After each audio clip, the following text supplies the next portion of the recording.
Go inside the world of the Star's original series, Outlander, with a deeper look into episode 106.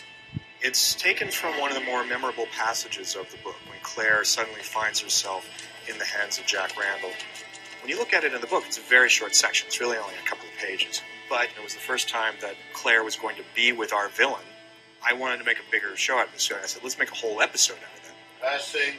Let's just expand it and make it a big cat and mouse game between Jack and Claire. Action. All this time living with savages.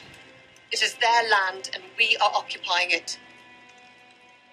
I believe it's the king's land. It was an opportunity to sort of get deeper into who Jack Randall is.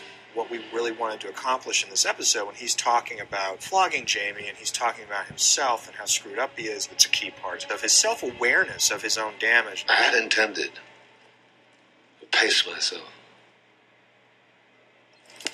His own self-loathing, how he views himself, that he's a monster, but he's become a monster because of Scotland and what they've done to him, and ultimately his embrace of that as a character.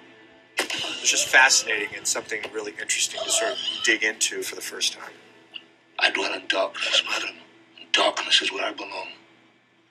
A lot of this is about Tobias, delineating the differences between the two men. He does it with very subtle things. He physically holds himself differently. When he would put the uniform on, he stood more erect. And he sort of commanded the fitting room in a different way. And when he was frank and he would put on the suit and the fedora, he was much more academic and much more approachable. It's really about him giving you hints of the other.